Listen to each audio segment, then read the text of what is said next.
السلام عليكم ورحمة الله وبركاته. الحمد لله نحمده ونستعينه ونستغفره ونؤمن به ونتوكل عليه ونعوذ بالله من شرور أنفسنا ومن سيئات أعمالنا. من يهده الله فلا مضل له ومن يضلله فلا هادي له. ونشهد أن لا إله إلا الله وحده لا شريك له.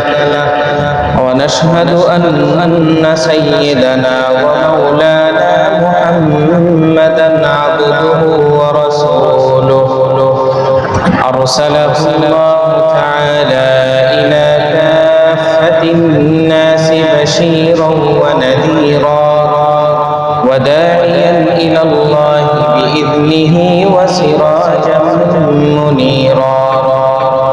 أما بعد فأعوذ بالله من الشيطان الرجيم. بسم الله الرحمن الرحيم. إنما المؤمنون إخوة فأصلحوا بين أخويكم واتقوا الله لعلكم ترحمون. وقال رسول الله صلى الله عليه وسلم أعطوا الأجير أجره قبل أن يجف عرقه أو كما قال عليه الصلاة والسلام. صدق الله مولانا العظيم وصدق رسوله النبي الأمي الكريم. ونحن على ذلك لمن الشاهدين والشاكرين والحمد لله رب العالمين. سبحانك لا علم لنا إلا ما علمتنا إنك أنت العليم الحكيم. سبحانك لا فهم لنا إلا ما فهمتنا إنك أنت الجواد الكريم. اللهم صل على محمد وعلى آل محمد كما صليت على إبراهيم وعلى آل إبراهيم إنك حميد مجيد. اللهم بارك على محمد وعلى آل محمد كما باركت على إبراهيم وعلى آل إبراهيم إنك حميد مجيد. সম্মানিত মুসল্লিয়ানে কেরাম, আল্লাহ রাব্বুল আলামিনের দরবারে লাখ কোটি শুকরিয়া যে আল্লাহ তাআলা আমাদেরকে দুনিয়ার সমস্ত কাজ থেকে খালি করে রব্বুল আলামিনের ঘর মসজিদে আসার তৌফিক দান করেছেন। জুমার নামাজের খুতবার পূর্বে কিছু দ্বীনি কথা বলার এবং শোনার তৌফিক দান করেছেন। এই সকলের মন থেকে বলি আলহামদুলিল্লাহ। প্রিয় মুসল্লি ভাইরা, ইসলাম একটা পূর্ণাঙ্গ জীবন ব্যবস্থার নাম। এর অর্থ হলো মানব জীবনের প্রতিটা স্তরে প্রতিটা ক্ষেত্রে ইসলাম আলাদা আলাদা দিক নির্দেশনা দিয়েছে। বোঝানোর জন্য বলি, বাবা মার সাথে সন্তানের কিরকম সম্পর্ক থাকবে সেটার জন্য ইসলাম আলাদা দিক নির্দেশনা দিয়েছেন। সন্তানের সম্পর্ক বাবা মার সাথে কিরকম থাকবে সেটার জন্য আলাদা দিক নির্দেশনা দিয়েছেন। স্বামীর সাথে স্ত্রীর সম্পর্ক কিরকম হবে সেটার দিক নির্দেশনা দিয়েছেন। স্ত্রীর সম্পর্ক স্বামীর সাথে কিরকম হবে সেটার জন্য আলাদা দিক নির্দেশনা দিয়েছেন। শিক্ষকের সম্পর্ক ছাত্রের সাথে কিরকম হবে সেটার জন্য দিক নির্দেশনা দিয়েছেন। ছাত্রের সম্পর্ক শিক্ষকের সাথে কেমন হবে সেটার জন্য ইসলাম আলাদা আলাদা দিক নির্দেশনা দিয়েছেন। মানব জীবনের প্রতিটা ক্ষেত্রে ইসলাম স্পষ্টভাবে ভিন্ন ভিন্ন দিক নির্দেশনা দিয়েছে। মানুষের যতগুলা স্তর শ্রেণী আছে প্রত্যেক শ্রেণীর ক্ষেত্রে ইসলাম আলাদা আলাদা এক একটা দিক নির্দেশনা দিয়ে রেখেছে। আর এই সব দিক নির্দেশনা হলো কোরআনের ভিতর পাওয়া যায় অথবা সুন্নত রাসূলের হাদিসের ভিতর পাওয়া যায়। যে কয়টা শ্রেণীর ক্ষেত্রে ইসলাম বিশেষভাবে দিক নির্দেশনা দিয়েছেন তার ভিতর অন্যতম একটা শ্রেণী হলো মালিক পক্ষ আর একটা হলো শ্রমিক পক্ষ।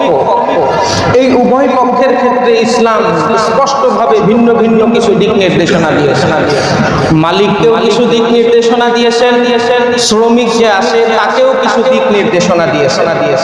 এই দিক নির্দেশনা মালিকের দিক নির্দেশনা শ্রমিকের ইসলামী দিক নির্দেশনার সবচেয়ে বড় যেই জায়গায় উল্লেখ রয়েছে সেটা হলো কুরআনুল কারীমের সূরাতুল কাসাসের 23 নম্বর আয়াত থেকে নিয়ে 27 নম্বর আয়াত পর্যন্ত প্রায় কুরআনুল কারীমের 1 পৃষ্ঠা ইসলামের ভিতরে একটা ঘটনার উল্লেখ করেছেন আল্লাহ রাব্বুল আলামিন। সেই ঘটনা থেকে মালিক এবং শ্রমিক উভয়কে আলাদা আলাদা কিছু শিক্ষা দিয়েছে। সূরাতুল কাসাসের 23 নম্বর আয়াতের ভিতর আল্লাহ রাব্বুল আলামিন বিখ্যাত দুই নবী মুসা আলাইহিস সালাম এবং শুআইব আলাইহিস সালামের আলাদা আলাদা করে একটা ঘটনা বর্ণনা করেছেন। বড় চমৎকার ঘটনা। আল্লাহ কুরআনুল কারীমের ভিতর কোনো ঘটনা এমনি এমনি উল্লেখ করেন না, আমাদের জন্য সেখানে শিক্ষা থাকে বিধায় আল্লাহ উল্লেখ করে থাকে। সূরাতুল কাসাসের 23 নম্বর আয়াতের ভিতর আল্লাহ রাব্বুল আলামিন ইরশাদ করেন ওয়ালাম্মা ওয়ারাদা মা মাদিয়ান। মুসা আলাইহিস সালাম যখন ফিরাউনের কাছে দ্বীনের দাওয়াত নিয়ে যাওয়ার আগে বনি ইসরাইলকে ছেড়ে চলে যায়। কেন? মুসা আলাইহিস সালাম একজন বনি ইসরাইলের এক ব্যক্তিকে কিপ্তিকে ঘুষি মেরেছিল, সেই ব্যক্তি মারা গিয়েছিল। মুসা আলাইহিস সালাম মনে করছে ফিরাউন এখন তাকে ধরে হত্যা করবে, এজন্য মুসা আলাইহিস সালাম বনি ইসরাইল ছেড়ে চলে গিয়েছে। 23 নম্বর আয়াতের ভিতর আল্লাহ ইরশাদ করেন ওয়ালাম্মা ওয়ারাদা মা মাদিয়ান। মুসা আলাইহিস সালাম যখন বনি ইসরাইল ছেড়ে মাদিয়ান নামক এলাকায় পৌঁছেন সেখানে একটা পানির কূপ থাকে, পানির কূপের কাছে যান। যাওয়ার পর দেখেন ওয়াজাদা আলাইহি উম্মাতাম মিনান নাস। সেখানে 50-60 জন মানুষ কূপের কাছে উপস্থিত হয়ে বসে আছে।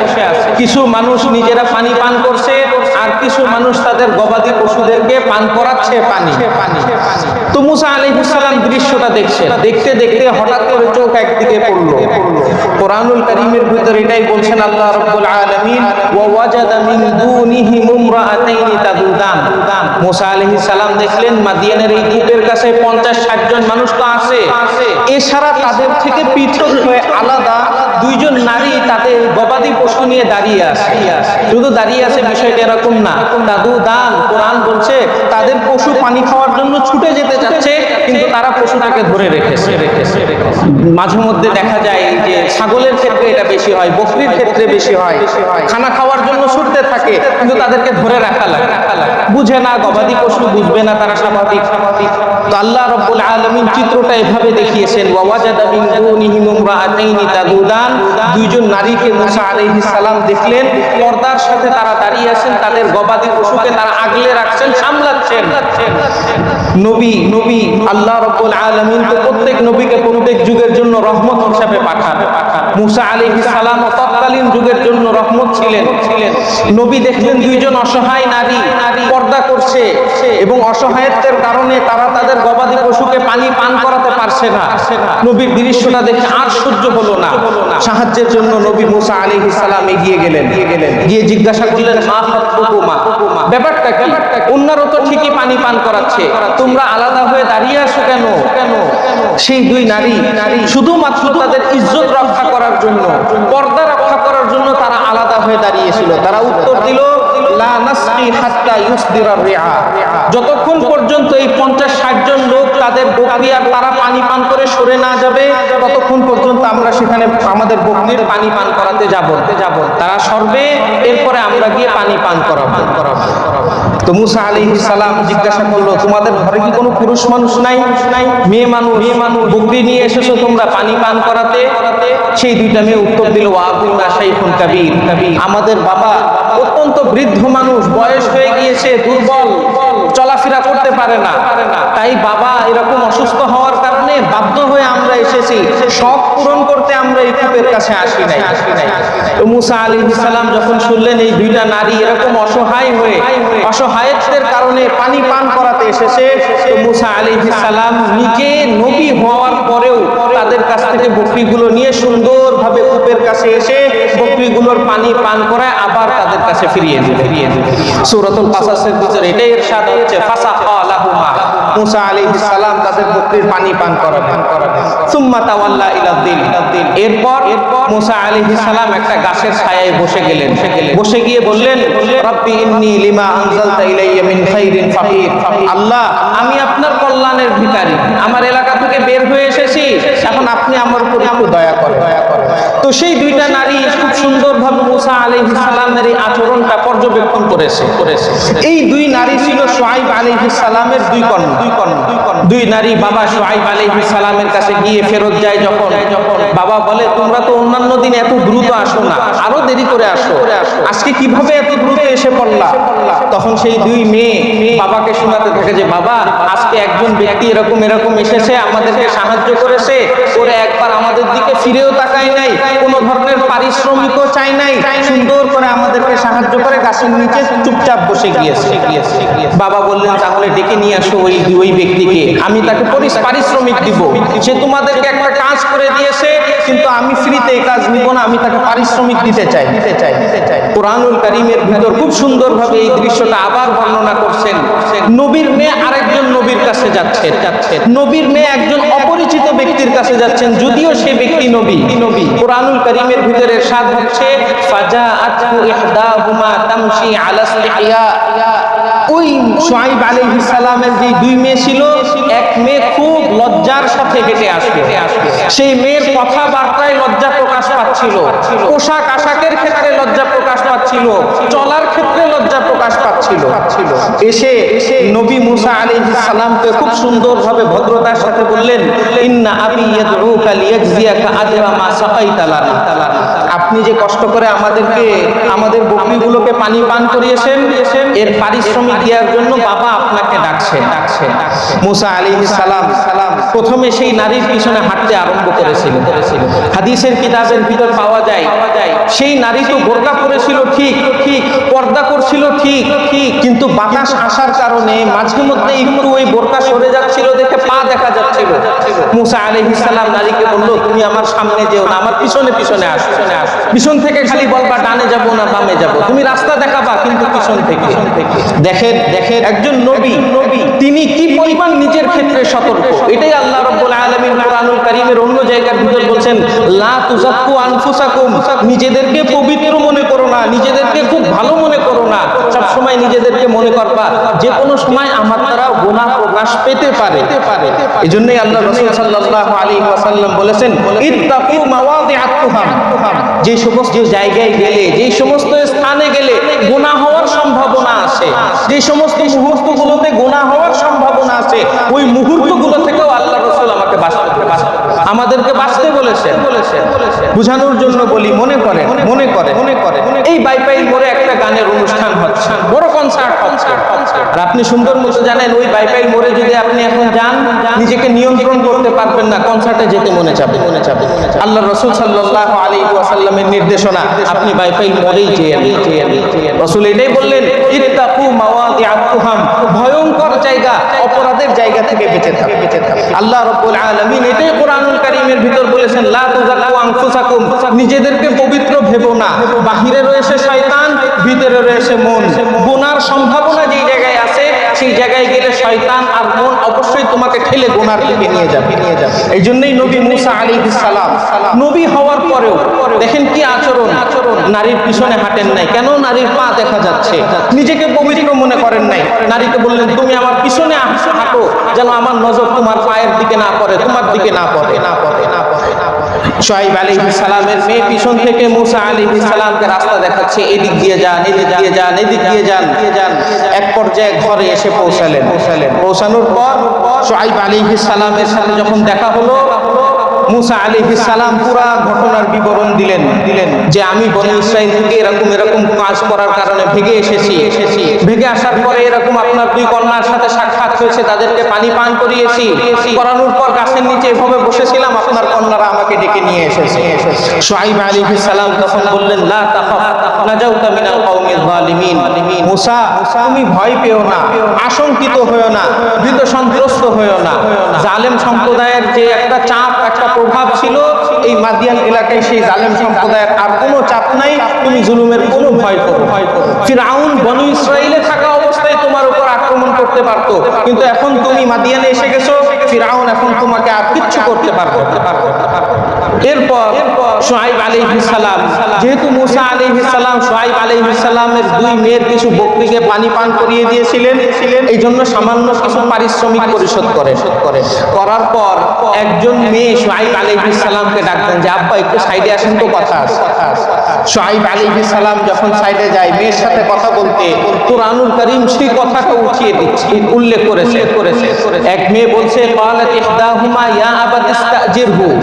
এক মেয়ে বলল, বাবা তুমি তাকে তো পারিশ্রমিক হিসাবে, শ্রমিক হিসাবে রাখতে পারো, তোমারও বয়স হয়ে গিয়েছে, তুমিও দুর্বল হয়ে পড়েছো, আমরাও পর্দা করি, ঘরের বাইরে বেশি যেতে পারি না, গেলেও মেয়ে মানুষ দুর্বল, বেশি কাজ করতে পারি না, এই ব্যক্তিকে কিছু পারিশ্রমিকের বিনিময়ে রেখে দাও তুমি কাজ করার জন্য। তো বাবা তখন বললো, আজ পর্যন্ত তো তোমরা কোনো ব্যক্তির ক্ষেত্রে আলাদা করে সুপারিশ করো নাই, এই ব্যক্তির ক্ষেত্রে তোমরা আলাদা করে কেন সুপারিশ করলে? শুআয়ব আলাইহিস সালাম বললেন, শুআয়ব আলাইহিস সালামের কন্যা তখন বললেন, ইন্না খায়রা মান ইস্তাজারতাল কাওয়িয়ুল আমিন। কেন এই ব্যক্তির ক্ষেত্রে সুপারিশ করলাম? দুইটা কারণ। এক নম্বর কারণ হলো এই ব্যক্তি অত্যন্ত শক্তিশালী। যখন পানি পান করিয়েছে আমরা দেখেছি তার কি পরিমাণ শক্তি ছিল। সমস্ত মানুষের ভিড়ের ভিতর দিয়ে সে গিয়ে সুন্দর করে পানি পান করিয়ে দিয়ে এসেছে, কোনো সমস্যা হয় নাই। এই ব্যক্তি অত্যন্ত শক্তিশালী। দ্বিতীয় হলো আল আমিন, এই ব্যক্তি হলো অত্যন্ত আমানতদার। কিরকম আমানতদার? এই যে শুআয়ব আলাইহিস সালামের দুই কন্যার সাথে পুরা রাস্তায় হেঁটে আসলো, চাইলে তো দুইটা মেয়ে মানুষকে হত্যা করা কোনো ব্যাপারই ছিল না, সে তার এলাকা থেকে ভেগে এসেছে, কাছে কোনো টাকা পয়সাও নাই, চাইলে তো রাস্তার ভিতরে, মরুভূমির ভিতরে দুইটা মেয়েকে হত্যা করে সমস্ত বকরি নিয়ে চলে যেত, কেউ দেখতে পারতো না, কিন্তু সে এই ধরনের খেয়ানত করে নাই। এক নম্বর আমানতদারি। দুই নম্বর আমানতদারিতা হলো পুরা রাস্তায় চাইলে সে পিছনে থেকে চোখের আমানতের খেয়ানত করতে পারত, চাইলে সে নারীকে দেখতে পারত, কিন্তু সেই চোখের আমানতের খেয়ানত করে না। মরুভূমি, যদি একজন নারীর পায়ের দিকে তাকিয়ে থাকে, কে বুঝবে যে সে নারীর পা দেখছে? কেউ দেখবে না, আশেপাশে কোনো মানুষ নাই। কিন্তু একজন নবী, সে কি পরিমাণ আমানতদার, চোখের আমানতেরও খেয়ানত করে নাই। একজন শক্তিশালী এবং দুইটা আমানতের সে রক্ষা করেছে, আমানত খেয়ানত করে নাই। এই ব্যক্তিকে আপনার অবশ্যই পারিশ্রমিক দিয়ে শ্রমিক হিসাবে আপনার রাখা উচিত। শুআয়ব আলাইহিস সালাম মেয়ের কথায় তৃপ্ত হয়ে গেলেন, খুশি হয়ে গেলেন, আনন্দিত হলেন। মূসা আলাইহিস সালামকে বললেন, আমি তোমাকে শ্রমিক হিসাবে রাখতে চাই। তবে বিবরণটা কিরকম ছিল এটা আমাদের জন্য অনেক বড় শিক্ষা। শুআয়ব আলাইহিস সালাম বললেন, ইন্নী উরিদু আন উনকিহাকা ইহদা ইবনাতাইয়া হাতাইন। প্রথমেই শুআয়ব আলাইহিস সালাম বলে দিলেন যে আমার কাছে কাজ করার পারিশ্রমিক হলো, তুমি যদি আমার কাছে কাজ করো, কাজ করার বেতন হলো আমার এই যে দুই কন্যা আছে, দুই কন্যার যেই কন্যাকে তোমার পছন্দ আমি তোমার কাছে বিবাহ দিয়ে দেব। এটা আমাদের জন্য অনেক বড় শিক্ষা। মালিক পক্ষের জন্য ইসলাম এই জায়গাটায় অনেক বড় একটা শিক্ষা দিচ্ছে। আল্লাহ রাব্বুল আলামিন মুমিন মুসলমানদেরকে দেখিয়ে দিচ্ছেন, দেখো যখনই কোনো মানুষকে নিয়োগ দিবে, নিয়োগ দেওয়ার সময় প্রথম কথা হলো তুমি যদি এখানে থাকো, এখানে চাকরি করো, এখানে শ্রম দাও, তো তোমার বিনিময়, তোমার পারিশ্রমিক, তোমার বেতন হলো এটা। প্রথম কথা এটাই হয়। এই ক্ষেত্রে আমরা অনেক বড় একটা ভুল করি। কি ভুল? অনেক সময় আমরা মনে করি রিক্সা নিয়ে চলে যাব কোনো জায়গায়, ওই জায়গায় নেমে এবার রিক্সাওয়ালার সাথে বার্গেটিং করবে। এখান থেকে মনে করেন পল্লী বিদ্যুৎ যাব, ভাড়া 30 থেকে 40 টাকা। রিকশায় ওঠার সময় আমি বলবো যাবেন পল্লী বিদ্যুৎ? হ্যাঁ যাবো। সুন্দর করে রিকশায় উঠে গেলাম, বললাম না আমি রিকশাওয়ালাকে কত দিব। রিকশাওয়ালা মনে করলো হয়তো ভাড়া জানে, আমাকে সঠিক ভাড়ায় পরিশোধ করবে। আমার মনে মনে আসে আমি তো তারে কম দিব, ঠকাবো তাকে। কিভাবে ঠকাবো? গ্যাঞ্জাম করবো, তার সাথে ঝগড়া করবো। ঝগড়া করতে তার কষ্ট লাগে না, 2-3 মিনিট ঝগড়া করে টাকা দিয়ে 20 টাকা ধরায় দিব তাকে। এই মনোভাবটা খারাপ, ইসলাম মোটেও সমর্থন করে না। এটা হলো রিকশাওয়ালার সাথে একটা ধোঁকাবাজি করা, শ্রমিকের সাথে ধোঁকাবাজি করা। ইসলাম এই ধোঁকাবাজিকে সমর্থন করে না। নবী শুআইব আলাইহিস সালামের কর্মপদ্ধতি কোরআন এই জন্যই উল্লেখ করছে, আমাদেরকে বুঝাই দিচ্ছে, আমাদেরকে বলে দিচ্ছে যে যখনই আমি কাউকে নিয়োগ দিব আগেই বলে দিব ভাই এত টাকা পাবেন, আপনি কাজ করবেন কি করবেন না এবার আপনি সিদ্ধান্ত। শুআইব আলাইহিস সালাম সুন্দর করে বলে দিলেন, ইন্নী উরিদু আন উনকিহাকা ইহদাবনাতাইয়া হাতাইন, আমার 2 মেয়ের ভিতর যেই মেয়ে তোমার পছন্দ সেই মেয়েকেই আমি তোমার কাছে বিবাহ বন্ধনে আবদ্ধ করব। তবে কাজ কি? আলা আন তাজুরানি 8 হিজাজ, 8 বছর তুমি আমার কাছে থেকে আমার বকরিগুলো চড়াবে। ফাইন আতমামতা 10 ফামিন ইনদি, 8 বছর আমার সময় সীমা না। এরপরে যদি তুমি 2 বছর করতে চাও অতিরিক্ত বোনাস হিসেবে, এটা তোমার ইচ্ছা, চাইলে করতেও পারো, না চাইলে নাও করতে। 8 বছর আমার কাছে থাকবে, খাবে দাবে। 8 বছর পর আমি আমার মেয়েকে তোমার কাছে বিবাহ দিব। যেই মেয়ে তোমার বিয়ে করতে ইচ্ছা, 8 বছরের পরে 2 বছর যদি তুমি অতিরিক্ত কাজ করে দিতে চাও, এটা তোমার অধিকার আছে, তোমার ইচ্ছা, চাইলে করতেও পারো, না চাইলে নাও করতে পারো। ওয়ামা উরিদু আন আশুক্কা আলাইক, নবী শুআইব আলাইহিস সালাম বললেন মনে রেখো আমি তোমার উপর চাপ প্রয়োগ করতে চাই না। 8 বছরের পর তোমার যদি মনে হয় 9-10 বছর কাজ করলে অতিরিক্ত চাপ হয়ে যাবে, তোমার দরকার নাই 9-10 বছর কাজ করা। সাতাজিদুনি ইনশাআল্লাহু মিনাস সাবিরিন, তুমি দেখবে আমি সবর করে তোমাকে 8 বছরের পরেই মুক্তি ছেড়ে দিব তোমাকে। নবী মুসা আলাইহিস সালাম 8 বছর কাজ শেষ করে আরো 2 বছর অতিরিক্ত বোনাস হিসেবে কাজ করে দিয়েছে। এখানে আরো একটা বড় শিক্ষা আছে আমাদের। আমরা মনে করি বিবাহের সময় সব সময় ছেলে পক্ষরা প্রস্তাব দিবে। ইসলাম এটাকে নির্দিষ্ট করে না যে ছেলে পক্ষরই প্রস্তাব দেয়া লাগবে। আমরা মনে করি মেয়ে পক্ষ দিলে এটা একটা লজ্জার জিনিস, কেমন সমাজ এটাকে মানে না। মোটেও না। কোথাও ভালো ছেলে পেয়েছেন, মেয়ে পক্ষ আগে গিয়ে প্রস্তাব দিতে পারে। শুআইব আলাইহিস সালাম নিজের মেয়ের প্রস্তাব নবী মুসা আলাইহিস সালামকে আগে দিয়েছিলেন। সাহাবী ওমর ইবনে খাত্তাব রাদিয়াল্লাহু আনহু, কত বড় সাহাবী, তিনি তার মেয়ের বিবাহের প্রস্তাব নিজে গিয়ে ওসমান রাদিয়াল্লাহু আনহুর কাছে দিয়েছিলেন। তো ওমর ইবনে খাত্তাব রাদিয়াল্লাহু আনহু, নবী শুআইব আলাইহিস সালাম উনারা যদি নিজেদের মেয়ের প্রস্তাব আরেকজনের কাছে দিতে পারেন, তো আমরা কি হয়ে গেলাম যে আমরা আমাদের মেয়ের প্রস্তাব আরেকজনের কাছে দিতে পারি না? যেরকম ভাবে ছেলে পক্ষ প্রস্তাব দেওয়ার অধিকার রাখে, ইসলামে মেয়ে পক্ষ সেরকম প্রস্তাব দেওয়ার অধিকার রাখে। লজ্জার কিচ্ছু নাই। নবী শুআইব আলাইহিস সালাম লজ্জা পান না, সাহাবী ওমর ইবনে খাত্তাব রাদিয়াল্লাহু আনহু লজ্জা পান না। আমরা কেন লজ্জা? ইসলাম বৈধ রেখেছে যে এই জিনিস, ওই জিনিসের ক্ষেত্রে কোনো লজ্জা নাই। তো বলছিলাম প্রথম কথা ছিল শুআইব আলাইহিস সালামের পারিশ্রমিক হলো আমার 2 মেয়ের একটা মেয়েকে তুমি বিবাহ করবে, কাজ হলো 8 বছর আমার এখানে থেকে আমার বকরিগুলো লালন পালন করবে। চাইলে 2 বছর করতেও পারো, অতিরিক্ত নাও করতে পারো। এরপরে আমি আমার মেয়েকে তোমার কাছে বিবাহ দিয়ে দেব। সেই কথা অনুযায়ী মুসা আলাইহিস সালাম 8 বছর কাজ আঞ্জাম দিলেন, আরো 2 বছর কাজ আঞ্জাম দিলেন। 2 বছর কাজ আঞ্জাম দেওয়ার পর আল্লাহ রাব্বুল আলামিন এই ঘটনাটাকে কোরআনুল কারীমের ভিতর সূরাতুল কাসাসের 27 নম্বর আয়াতের ভিতরে ইরশাদ করেন, ফালাম্মা কাদা মুসাল আজালা ওয়া সারা বিআহলি, যখনই মুসা তার সময় সীমানা 10 বছর পূর্ণ করে, শুআইব আলাইহিস সালাম তার কন্যাকে মুসা আলাইহিস সালামের কাছে বিবাহ দিয়ে দেন। শুধু বিবাহ দেন এমন না, জবানের উপর মজবুত ছিলেন, বলেছিলেন 10 বছরের পর ছেড়ে দিবেন মুসা আলাইহিস সালামকে।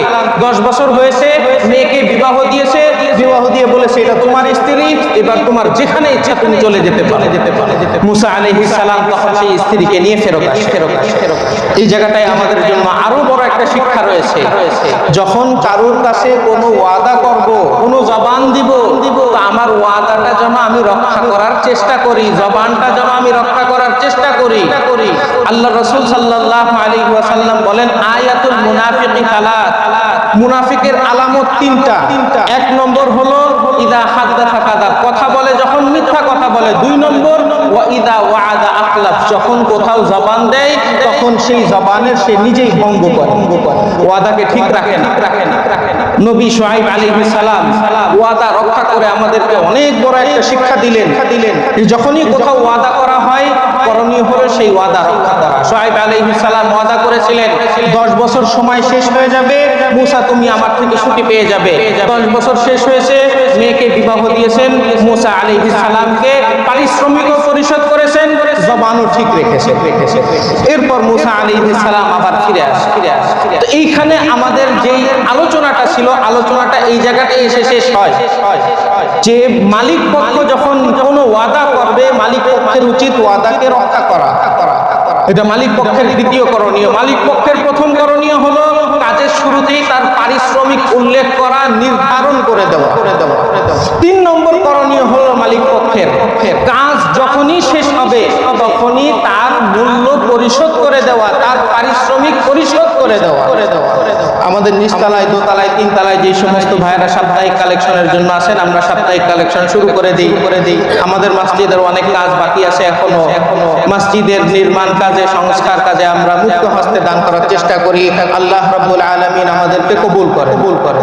তো বলছিলাম মালিক পক্ষের তৃতীয় করণীয় হলো যখনই কাজ শেষ হয়ে যাবে তখনই তার পারিশ্রমিক পরিশোধ করে দেওয়া।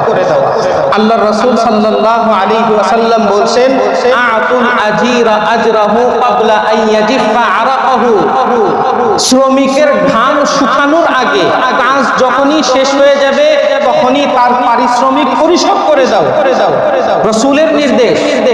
আল্লাহ রাসূল এখানে ঘামের কথা বললেন এটা বোঝানোর জন্য যে কাজ যখনই শেষ হবে তখন দেরি না করা। অনেকে আছে এসির ভিতরে বসে বসে কাজ করে, কিংবা শীতকালে কাজ করছে, ঘাম হচ্ছে না, তার অর্থ এটা যে যেহেতু ঘাম হয় না তাহলে পারিশ্রমিক দেওয়া হবে না, মোটেও না। আল্লাহ রাসূল এটা বোঝাতে চান। আল্লাহ রাসূল বোঝাতে চেয়েছেন কাজ শেষ হয়েছে, বিলম্ব করা উচিত না। কাজ শেষ হয়েছে, দেরি করা উচিত না, সাথে সাথেই তার পারিশ্রমিক পরিশোধ করে দেওয়া উচিত। কেউ যদি পারিশ্রমিক পরিশোধ না করে, দেরি করে, বিলম্ব করে, শাস্তি কি হবে? আল্লাহ রাসূল সাল্লাল্লাহু আলাইহি ওয়াসাল্লাম বলেন, আল্লাহ রাব্বুল আলামিন ঘোষণা দিচ্ছেন, সালাসাতুন আনা খাসমুহুম ইয়াউমাল কিয়ামা।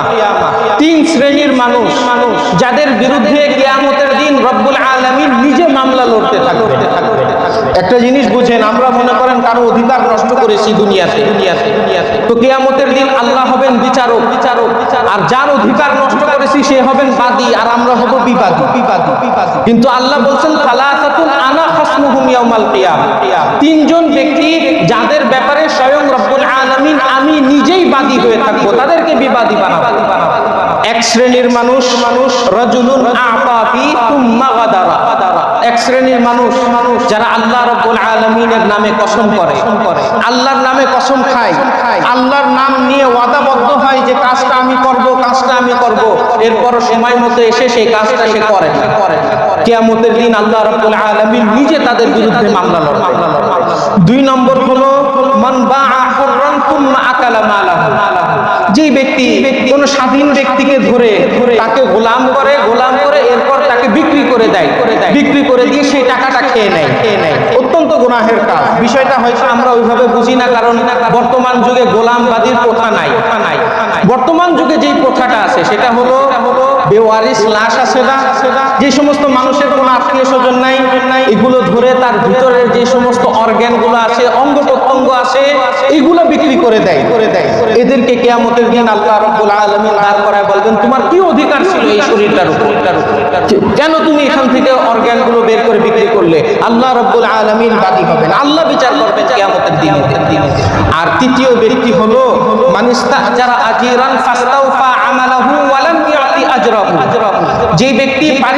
যে ব্যক্তি শ্রমিকের কাছ থেকে তার কাজ উদ্ধার করলো, আদায় করে নিল, কিন্তু সময় মতো তার পারিশ্রমিক পরিশোধ করলো না, কিয়ামতের দিন আল্লাহ রাব্বুল আলামিন নিজে ওই বান্দা, ওই ব্যক্তির বিরুদ্ধে মামলা লড়তে থাকবে।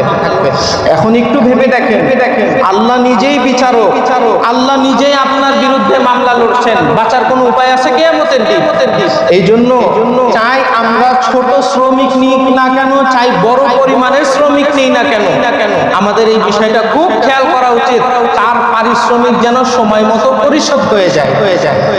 একটা হলো আমার কাছে এখন টাকা পারিশ্রমিক দেওয়ার মতো সামর্থ্য নাই, তো সমস্যা নাই, আপনি খোলা মনে গিয়ে তার কাছে মাফ চান যে ভাই তোমাকে তো আমি কাজে লাগিয়েছিলাম, তো তুমি আমার কাছে এখন, আমি তোমার কাছে এখন ঋণী, আমি ঋণ পরিশোধ করবো তোমার কাছে, তো আমাকে একটু সময় দিয়ে নাও, মাফ চান, তার কাছ থেকে সময় নিয়ে নেন।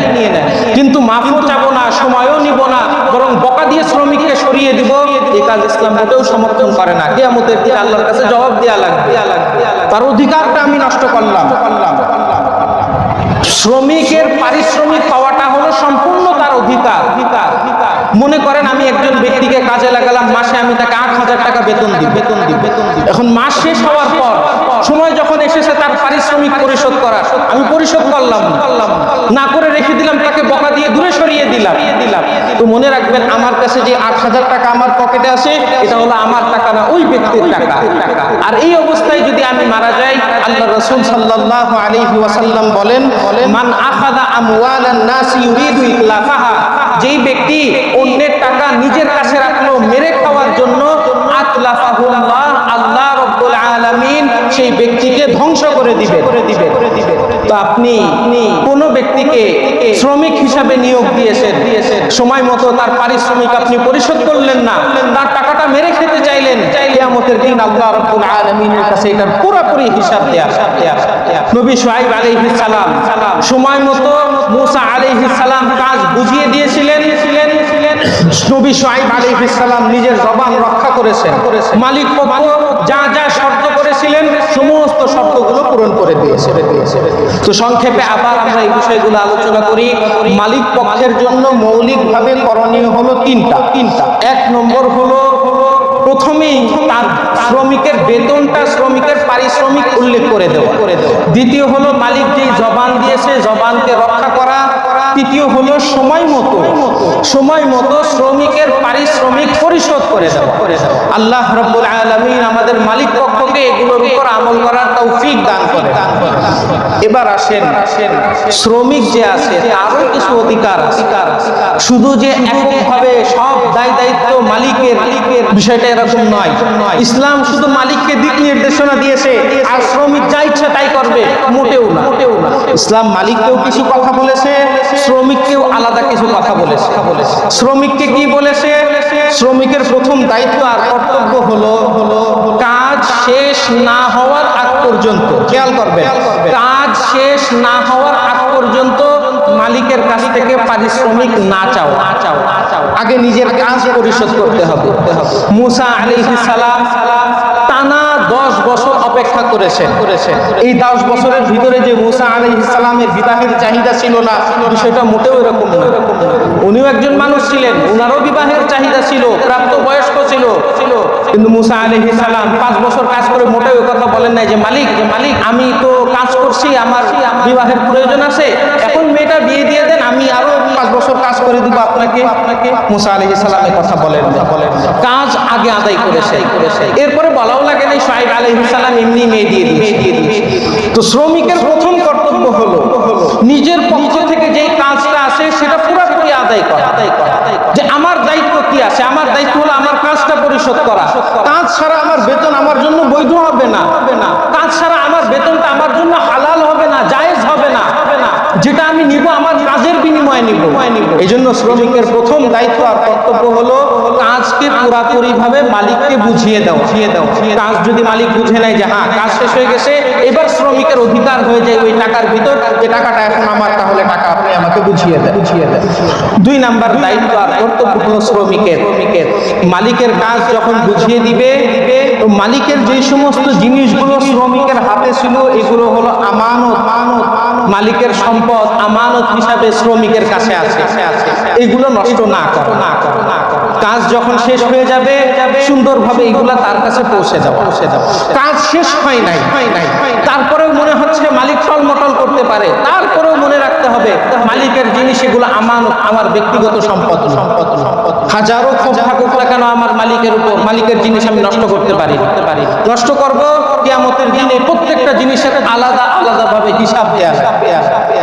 এই জন্য শ্রমিকের দ্বিতীয় দায়িত্ব হলো মালিকের কাজ করার জন্য যে সমস্ত সরঞ্জামাদি থাকবে, এই সরঞ্জামাদিগুলো হলো শ্রমিকের হাতে আমানত। মনে করেন আমি এখানে একজন ব্যক্তিকে কাজ দিলাম যে তোমার কাজ হলো এখানে ইটগুলা 4 তলায় উঠিয়ে দিবা, এই নাও একটা ঝুড়ি, এই ঝুড়ির ভিতর রেখে রেখে ইট উঠাবা। এই ঝুড়িগুলো হলো ওই পারিশ্রমিকের কাছে আমানত। সে যদি ঝুড়িগুলো নষ্ট করে ফেলে, ভেঙে ফেলে কিংবা আমার কাছে না দেয়, তাহলে হয়তো তার মূল্য পরিশোধ করতে হবে দুনিয়াতে, অথবা মারা গেলে কিয়ামতের দিন আল্লাহ রাব্বুল আলামিনের কাছে তার জবাবদিহিতা করতে হবে আমার আমানত কেন সে নষ্ট করল। এই জন্য শ্রমিকের ইসলামী প্রথম দায়িত্ব হলো যে তার যে কাজগুলো আছে, তার যে দায়িত্ব আছে, সময় মতো সেই দায়িত্ব পূরণ করে দেওয়া, দায়িত্ব পূরণ করে এরপরে বেতন চাওয়া।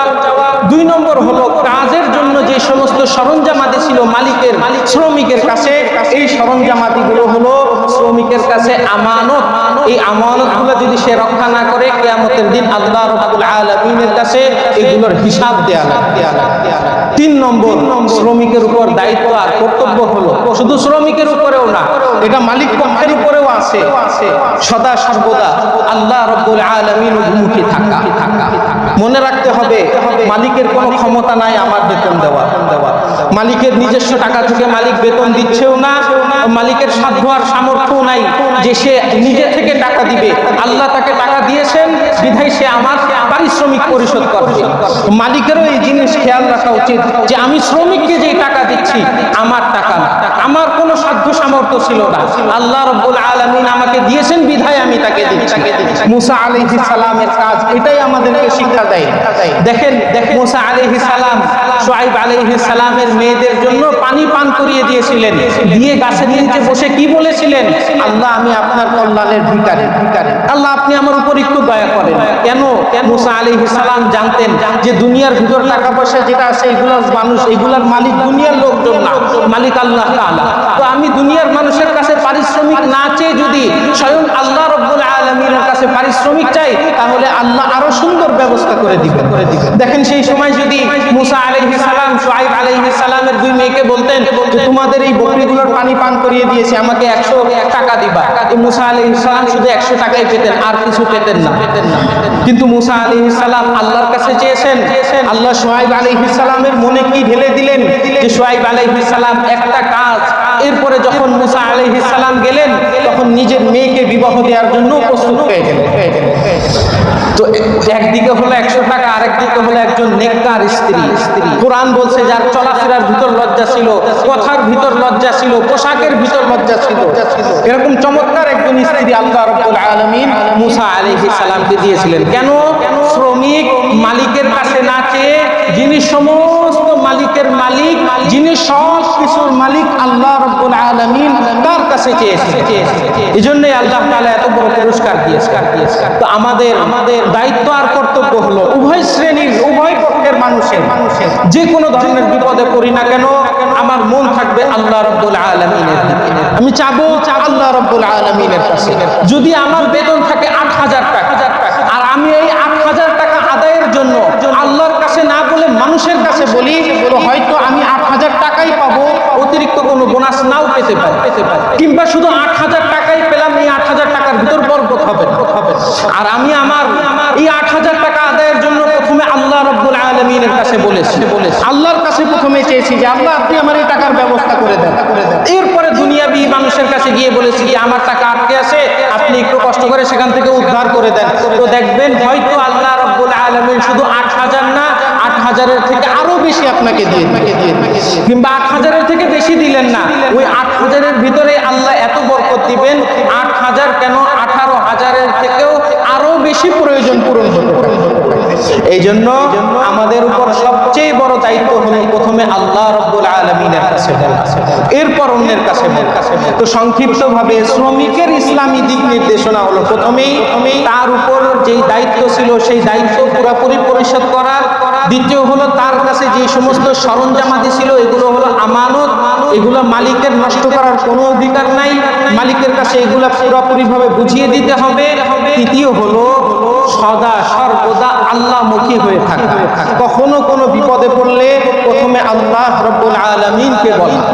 আল্লাহ তাআলা আমাদের মালিক পক্ষ, শ্রমিক পক্ষ উভয়কে ইসলামী দিক নির্দেশনা অনুযায়ী চলার তৌফিক দান করেন।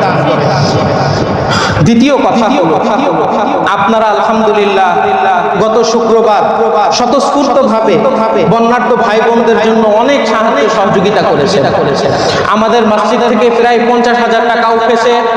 এরপরে আমাদের এলাকায় আরো কিছু ছাত্র ভাইরা, এলাকার কিছু মানুষ ওনারাও কালেকশন করেছেন, সেখানেও প্রায় 50,000-এর কাছাকাছি উঠছে। মোটামুটি প্রায় লাখখানিক টাকা উঠেছে।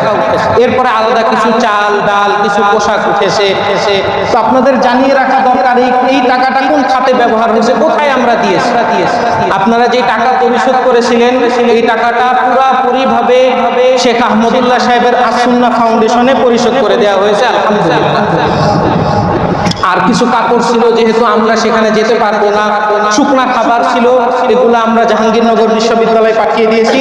সেখান থেকে ওনারা ওই ফেনী, কুমিল্লা, নোয়াখালীর বন্যার্ত ভাই বোনদের কাছে পৌঁছে দিবে ইনশাআল্লাহ। তবে আরো একটা আবেদন রয়েছে, বন্যার পানি তো এখন আস্তে আস্তে কমতে আরম্ভ করেছে।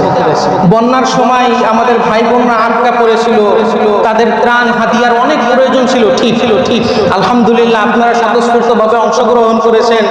বাংলাদেশ থেকে এবং প্রবাসে যে সমস্ত ভাইয়েরা ছিল তারাও অনেক অংশগ্রহণ করেছেন। সবাইকে আল্লাহ উত্তম বিনিময় দান করুন। কিন্তু ওই এলাকার মানুষদের অবস্থা কিন্তু এখনো ভালো হয় নাই। পানি আস্তে আস্তে নামতে আরম্ভ করেছে, আর এক একজন ব্যক্তি তার নিজের ক্ষয়ক্ষতি দেখতে আরম্ভ করছে। ঘরটা ভেঙে চুরে শেষ হয়ে গেছে, যে সমস্ত গবাদি পশু ছিল সেগুলো মারা গিয়েছে, ক্ষেত খামারি যা ছিল সব ডুবে নষ্ট হয়ে গেছে, কিচ্ছু নাই, চলার মতো কোনো অবস্থাই নাই তাদের। এই কারণে আপনাদের কাছে বিশেষভাবে অনুরোধ, যারা যতটুকু পারেন, এখনো সময় আছে, এখন প্রয়োজনটা আরো বেশি, আপনাদের আপন জায়গা থেকে যেভাবে পারেন আপনারা এই সমস্ত বন্যার্ত ভাই বোনদের জন্য সাহায্য সহযোগিতা করবেন ইনশাআল্লাহ। বুঝান আপনাদের সুবিধার্থে বলি, ওই যে বিকাশ অ্যাপ আছে না, বিকাশ অ্যাপের ভিতরে একটা অপশন আছে ডোনেশন অপশন। ওখানে গিয়ে দেখবেন আস-সুন্নাহ ফাউন্ডেশন আলাদাভাবে লেখাই আছে, কোনো নম্বর চাপা লাগবে না। ওখানে ঢুকে আপনি কি পরিমাণ অ্যামাউন্ট, কি পরিমাণ টাকা দান করতে চান সুন্দরভাবে লিখে দিবেন, লিখে আপনি ডোনেট করে দিবেন। তারা অনেক বড় প্রকল্প হাতে নিয়েছে। এই প্রকল্প হাতে নিয়েছে যে যাদের ঘর বাড়ি ভেঙে গিয়েছিল তাদের ঘর বাড়িও নির্মাণ করে। তো এত বড় একটা প্রকল্পে আমাদের সাহায্য করা উচিত কিনা বলেন ভাই?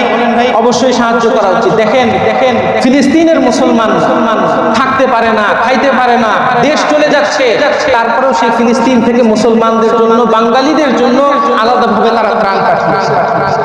কি পরিমাণ কষ্টে আছেন, আমরা তো তাদের মতো কষ্টে নাই, আমাদের তো দিনকাল ভালো চলছে তাদের থেকে। আমরা থাকার জায়গা পাই, খাওয়ার জিনিস পাই, ইবাদতের স্থান পাচ্ছি, নিরাপত্তার সাথে রাস্তায় চলাফেরা করতে পারছি। তারা তো এই অবস্থায় নাই, তারপরেও তারা সাহায্য সহযোগিতায় এগিয়ে এসেছে। এই কারণে যার জায়গা থেকে যে যতটুকু পারি নিয়ত রাখি, আল্লাহ রাব্বুল আলামিন আমাদেরকে এই বন্যার্ত ভাই বোনদের সাহায্য সহযোগিতা করার তৌফিক দান করেন। আমিন। ওয়া আখিরু দাওয়ানা আলহামদুলিল্লাহি রাব্বিল আলামিন। যারা ক্বাবলাল জুমআ 4 রাকাত সুন্নাত করেন নাই আমরা পড়ি।